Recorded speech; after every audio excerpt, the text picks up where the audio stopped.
Hola, buenas noches, bienvenidos y bienvenidas a su programa Respuestas a Preguntas que Incomodan. Es un gusto estar nuevamente con ustedes. Yadelsi, ¿cómo está? Muy bien, feliz Yadelsi, porque Dios siempre bendice. Así es, y seguramente que ustedes también han sido muy bendecidos por Dios. En esta noche tenemos un programa bastante interesante. Carlos Flores envía una pregunta desde Sangolquí. ¿Cuál es el origen e historia del papado? ¿Qué le parece, Yadelsi? Oiga, Yadelsi, buena pregunta. Porque, bueno, aquí hemos respondido preguntas de todo tamaño, color. Todas han sido muy buenas. Biblia, historia, etcétera. Pero esta pregunta tiene una genética muy particular. Porque siempre en el mundo cristiano evangélico ha habido muchos malos entendidos, muchas malas concepciones sobre el origen del papado hacia el catolicismo romano. Y yo siempre digo, tenemos que ser decentes, y si vamos a criticar al catolicismo romano por su liderazgo o por su gobierno eclesiástico, hagámoslo con profundidad, con academia, con elegancia, sin ridiculizarlos. Entonces, yo creo que es un buen momento para hablar algo que siempre se comenta en el mundo evangélico sobre la figura del Papa.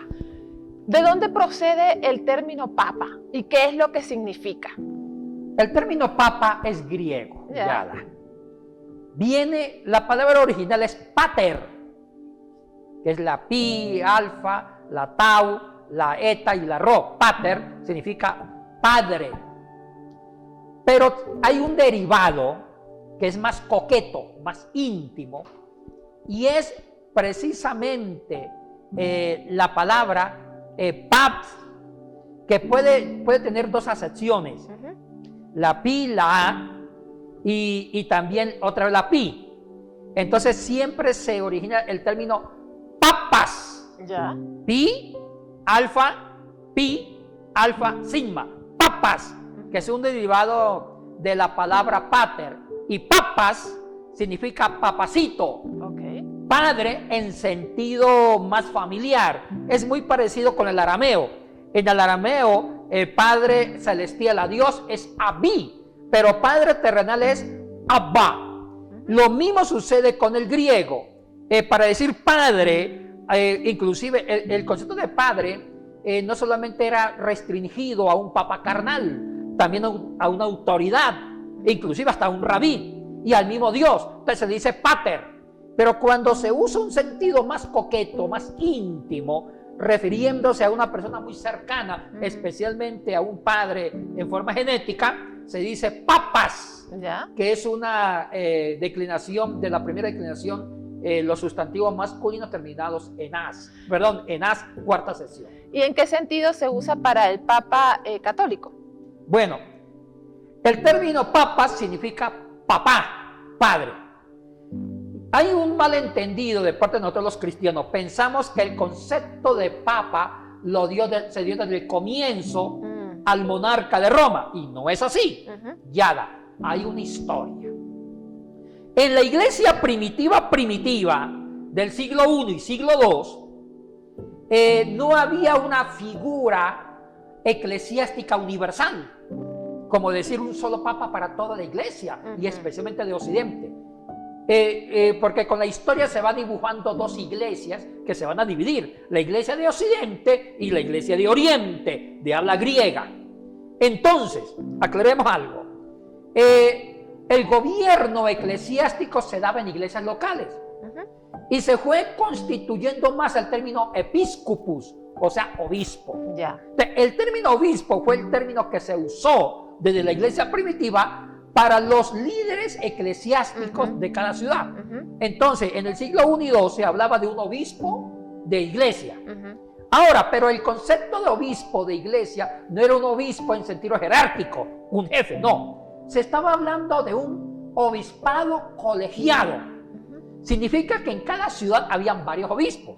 Entonces, investigaciones históricas apuntan que en el siglo I no es el Pedro el obispo principal, eso lo vamos a corregir más adelante, sino que en Roma habían varios obispos, había un cuerpo colegiado, y las iglesias en diferentes partes del mundo, en España, Italia, inclusive los nombres para los líderes eclesiásticos en el oriente, en Constantinopla, lo que ahorita es Estambul, en Alejandría, eran patriarcas. Entonces, en Éfeso, en Constantinopla, Alejandría, se le decían a los jefes de iglesia, no episcopos, sino patriarca. En cambio, en Occidente, obispo. Ahora, ¿qué pasó? Que con el transcurrir de las décadas, se fue tratando de nombrar un jefe de obispos de cada ciudad, o sea, cada iglesia. Y ya se empezó a identificar que por cada ciudad había una iglesia cristiana. Y la iglesia no estaba dividida, era una sola iglesia cristiana.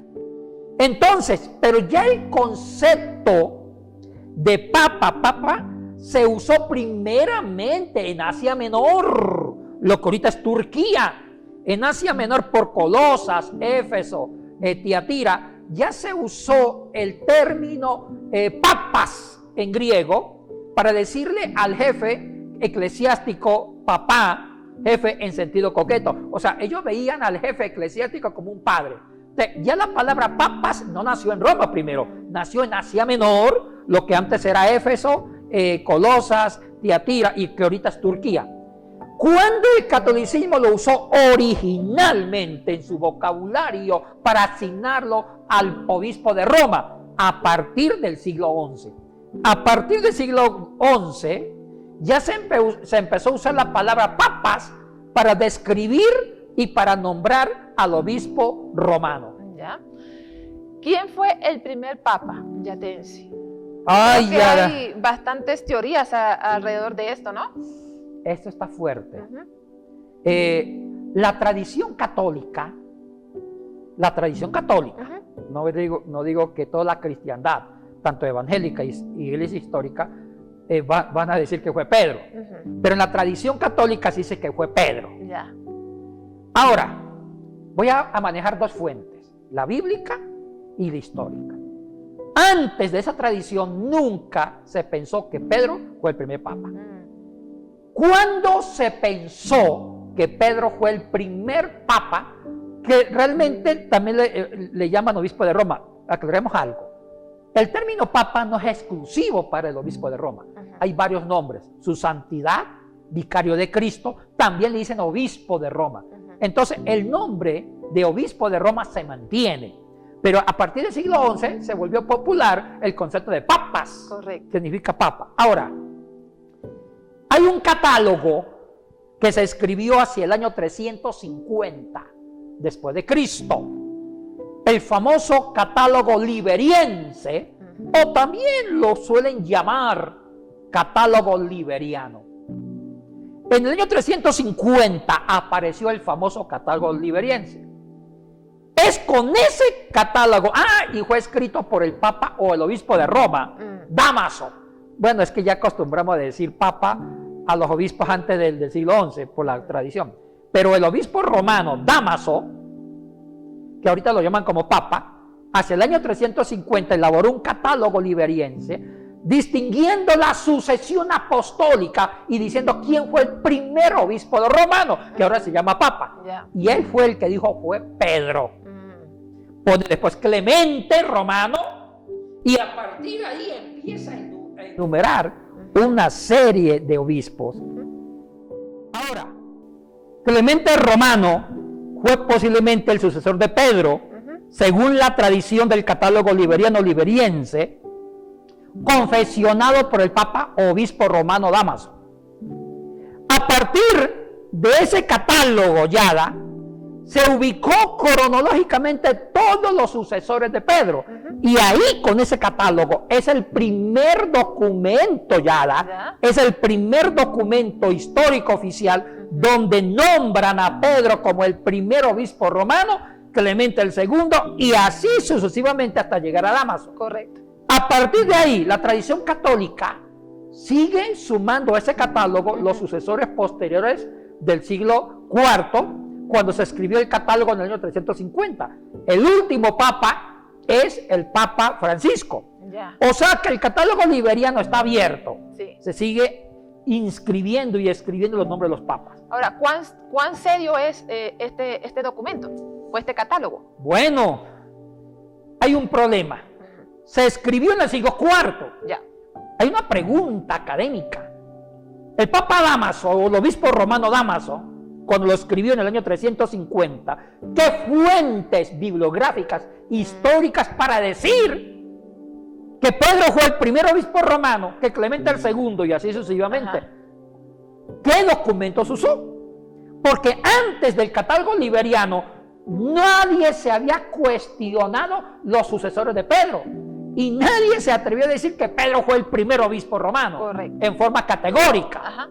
Fue Damas, el Papa Dámaso, con el catálogo liberiense, que nombró varios obispos en sucesión apostólica, cronológicamente, y enfatizó que Pedro fue el primer obispo romano. Todavía no se usa la palabra papas, que eso se va a usar más oficialmente en el siglo XI, Ya. con uno de los Gregorios. Ahora, en la fundamentación bíblica, hay algo muy importante aquí. La fundamentación bíblica para que el catolicismo romano diga categóricamente que Pedro es el primer papa u obispo romano. ¿Sabe qué texto usan? Usan un gran texto bíblico. Mateo capítulo 16, versículos del 18 al 20, usan este texto para fundamentar la sucesión apostólica. ¿Qué dice el texto? Eso fue una famosa confesión de Cesarea. Cuando Jesucristo estaba con los apóstoles en Cesarea de Filipos, pregunta Jesús a los discípulos: bueno, la gente, ¿qué opinan sobre mí? ¿Qué dice la gente? ¿Quién soy yo? Y empezaron a decirme, uno dicen que es Juan, otros dicen que es Elías, etcétera, etcétera. Sí. Y dice Jesucristo: ¿ustedes qué opinan sobre mí? Y Pedro, siempre Pedro, dice: tú eres el Cristo. El Cristo. Y eso le gustó a Jesús. Y aquí viene en el versículo 18 las palabras que han sido el fundamento para el papado. Cuando Cristo dice: tú eres Pedro. La palabra Pedro, ahí se usó la palabra griega Petros, porque en arameo es Cefas. Ya. Cefas es roca. Y Cefas es Pedro, pero en arameo. Y Cefas, traducido al griego, es Petros. Lo mismo. Entonces, tú eres Pedro. Y sobre esta piedra edificaré mi iglesia. Y en el versículo 19 habla sobre las llaves. Como que le entregó las llaves a Jesucristo del reino a Pedro. Todo lo que atares o desatares se queda atado o desatado en el cielo. Todo esto. Pero voy a hacer una crítica textual al versículo 18. Cuando dice: tú eres Pedro, Petros en griego, y sobre esta piedra edificaré mi iglesia. Quedémonos ahí. Y vamos a ser críticos con la academia Yadet. Correcto. Como le gusta el Samisud. Los eruditos discrepan. Cuando dice: tú eres Pedro, está bien, porque Pedro en griego es Petros. ¿Dónde está la manzana de la discordia? En la palabra: tú eres Pedro y sobre esta piedra. Quedémonos ahí. ¿Cómo está en el griego? Está Petra. Petra ha sido un problema de traducción, porque lo han traducido como piedra o roca. Pero otros lo traducen como piedras. Ya. Piedras o rocas. O sea que si enseñamos otra traducción sería: tú eres Pedro y sobre estas piedras. O sea que está hablando de todos los otros discípulos, de los primeros cristianos, sobre toda la comunidad eclesiástica, sobre estas piedras que forman la iglesia, edificaré mi iglesia.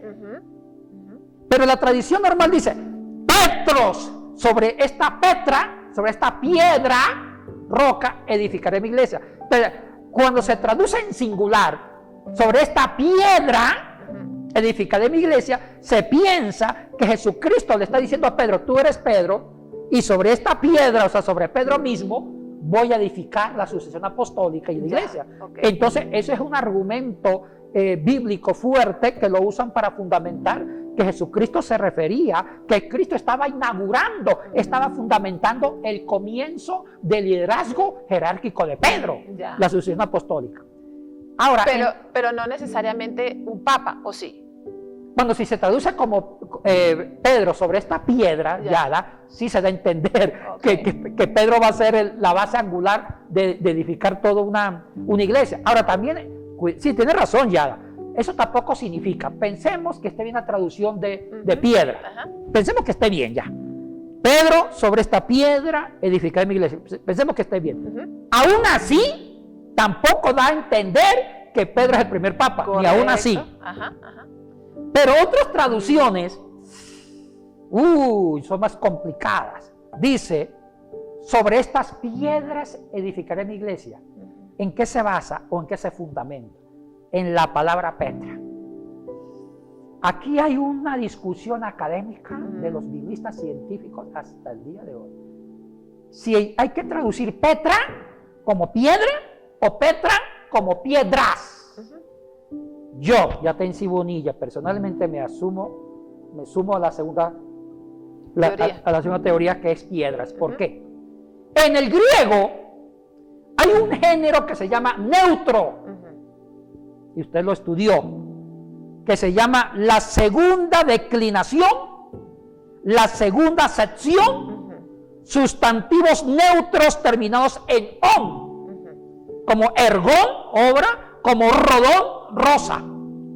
Y todos los neutros que terminen en on, en nominativo, pongamos la rosa, rodón, o rosa, rodón, acusativo, a la rosa, rodón. Pero en el plural, si yo digo rosas, digo roda. Si yo digo rosas, roda. Si yo digo la rosa, roda. Entonces, se piensa que esta palabra, Petra, tiene un concepto más de plural, de género neutro. Y es muy posible que la correcta traducción sea: Pedro, sobre estas piedras, refiriéndose a todos los demás discípulos, edificaré mi iglesia. O sea que le está dando la autoridad a la iglesia, no a una sola persona. Bueno, les planteo esa problemática para que sigan investigando ustedes. Yo no soy el dueño de la verdad. Yo solamente con Yadesi, solamente abrimos el camino de la sana discusión. Por eso es que yo prefiero la segunda traducción. Entonces, el único fundamento bíblico que se usa es bastante polémico, ya es bastante discutible. Ahora, Yatensi, esto del Papa y Occidente y Oriente, ¿cómo se dio esta división en relación al Papa? ¿Y cómo quedó? Bueno, la Iglesia sufrió una división a causa de Constantino. Bueno, no digo que fue causante Constantino, sino que las líneas históricas convergen hacia él. La iglesia primitiva era una sola iglesia hasta las persecuciones, hasta el fin de las persecuciones.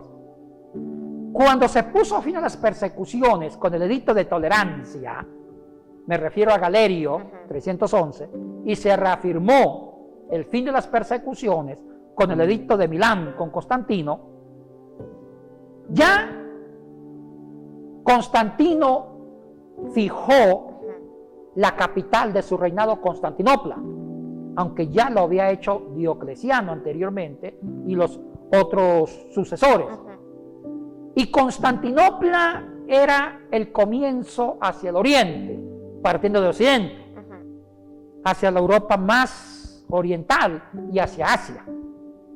Y la capital de ese imperio era Constantinopla, y era el comienzo de Asia Menor, Constantinopla. Ahorita eso es Estambul.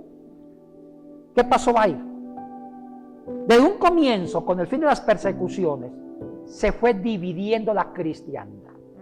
La cristiandad de Occidente, Roma, era la capital del cristianismo. Y la cristiandad de Oriente, Constantinopla. Correcto. Pero esa división no se inició por culpa de la iglesia, sino por culpa político. Ya. Porque Diocleciano, hacia el año 100, bueno, ya Diocleciano, a finales del siglo II y comienzos del siglo III, Diocleciano ya tenía miedo de la invasión de los bárbaros, y él decía: yo solito no puedo dominar y gobernar un imperio vasto. Entonces él dividió al imperio en dos partes: Oriente, Constantinopla, la capital, y Occidente, Roma, y puso dos coemperadores. Ya.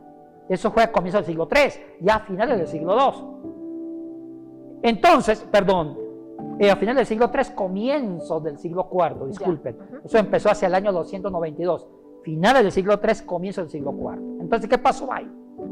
Ya cuando Diocleciano dividió el imperio para una mejor administración, maximizar los recursos, y cuando se pone fin a las persecuciones, la iglesia heredó esa división política y se convirtió en una división eclesiástica. Ya empezó a hablar de dos iglesias, la iglesia de Occidente y la iglesia de Oriente. La iglesia de Occidente usaba en el lenguaje el concepto de obispos de cada ciudad, y la iglesia de Oriente, la capital era Constantinopla, estaba también Alejandría, Antioquía de Siria, Éfeso, usaban patriarcas. Se empezó una bendita división hasta el día de hoy.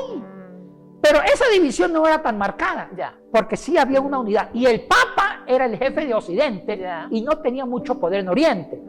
Entonces eso fue algo incómodo, y la división se consumó justo en el siglo IX por el tema de las imágenes.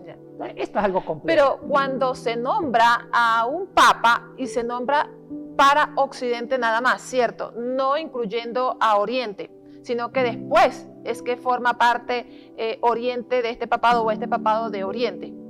Bueno, es que la iglesia se dividió posteriormente. En ese momento la cristiandad de Occidente fue sustentado por las monarquías occidentales en Europa, como Alemania, España, Italia, Francia, Inglaterra, Escocia, todos estos países, inclusive Países Bajos. Y Oriente ya era lo que era la antigua Grecia, Turquía. Y ellos siguieron la cristiandad con una teología más de Oriente.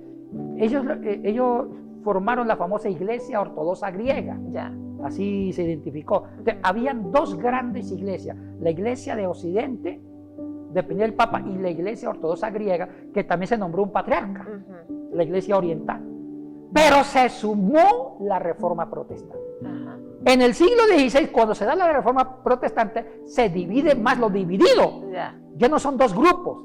La Iglesia de Occidente, que dependía de Roma, la Iglesia de Oriente, de la antigua Constantinopla, ahora son los evangélicos protestantes, que se dividen en la misma Europa occidental y también inauguran iglesias en Oriente.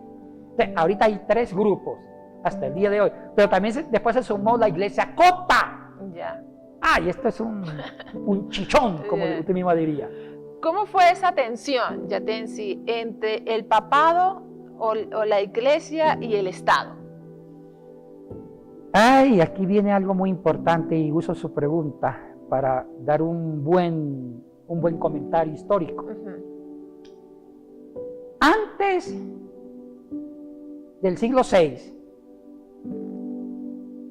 el Papa o el obispo romano solamente tenía poder eclesiástico, religioso, no civil. Pero cuando Roma cayó hacia el siglo IV en manos de los bárbaros. Los bárbaros destruyó el concepto del Imperio Romano del Oeste. Y a partir de ahí empezaron los gobiernos de los bárbaros. Y los bárbaros eran grandes guerreros, pero pésimos administradores. La familia Estragodo, los visigodos, los longobardos, etcétera, etcétera, los bárbaros. Y resulta que muchos bárbaros reyes se convirtieron a la cristiandad, se hicieron cristianos católicos. Pero apareció un hombre llamado Gregorio Magnum, el primer Gregorio, que fue obispo romano entre los años 590 al 604. La historia le llama Magnum, porque Magnum en latín significa grande. Gregorio el Grande aprovechó la coyuntura histórica. Mire lo que hizo Gregorio. El rey de Italia, ya no había emperador, había un rey. Era un buen hombre bárbaro, cristiano, católico. Y le entregó en bandejita de plata a Gregorio el poder civil de Roma. Dijo: mire, Gregorio, aparte de encargarse de la parte administrativa, espiritual de la iglesia, encárgase de la parte política de Roma. ¡Uy, Gregorio! Bien mandado. Y era un gran líder. De un carácter un carácter fuerte. Toma los dos poderes, lo pone Y él empezó a dar no tanto el término papas, porque eso es posterior al siglo XI, empezó a dar un gobierno donde el obispo romano tenía dos poderes, el poder eclesiástico y el civil. Eso fue en el 590. Y él hizo maravillas con ese poder que le entregaron los bárbaros cristianos. ¿Y sabes qué hizo Gregorio? Gregorio fue el que formalizó el papado en concepto administrativo. Unió lo civil y lo político. Y él fue el que inventó el derecho canónico. Los que son abogados saben lo que yo estoy diciendo. El derecho canónico es un derecho civil, penal, que unía la cristiandad con la vida normal. Entonces él hizo que el derecho político fuera eclesiástico. Un solo derecho. El derecho cristiano era también civil. Unió los dos derechos. Y los reyes de Europa, cuando gobernaban, tenían que obedecer el derecho canónico, como si fuera el real. ¡Ay! Hasta el día de hoy se mantiene esto. ¿Cuál sería el pensamiento, Yatensi, que deberíamos tener hoy sobre el papado? Mire, el papado tiene otros elementos muy modernos que me preocupan. Uno de ellos es que el Papa habla bajo escátedra, que es lo que fundamenta la infalibilidad del Papa. O sea, que el Papa jamás se equivoca. Eso, para mí, la Iglesia Católica sí debe reformar. El único que es infalible, correcto, se llama Dios. Así es. El Papa será un gran líder, no lo voy a desconocer. Y sí, han sido grandes líderes en la historia, pero también han sido a veces pésimos líderes en la historia. Pero decir que él habla bajo escátedra y que nunca se equivoca, eso ya tienen que ir a revisar, porque ya en el siglo XXI, eso ya nadie lo cree. Eso es insostenible. Es como decir que el Papa es Dios, en cierto sentido, aunque no se está pensando decir eso, pero sí. Entonces yo creo que esa parte de la Iglesia Católica sí debe reformar. Y concluyo con algo, Yadesi. No, o sea, los católicos tienen su gobierno eclesiástico. Correcto. Es problema de ellos. Como también nosotros tenemos otros gobiernos eclesiásticos. Yo creo que más que los gobiernos eclesiásticos es el testimonio de la Iglesia y la centralidad de la doctrina en Cristo Jesús. Así es. Y la doctrina que realmente sea una doctrina bíblica. Amigos y amigas, hemos escuchado a Yatensi Bonilla en esta noche con este interesante tema. ¿Cuál es el origen e historia del papado? Antes de terminar, solamente les recordamos sobre nuestros programas en Semisud, especialmente la licenciatura en teología. Si ustedes están interesados, por favor escriban al correo que aparece en pantalla. Que Dios les bendiga y nos vemos el próximo martes.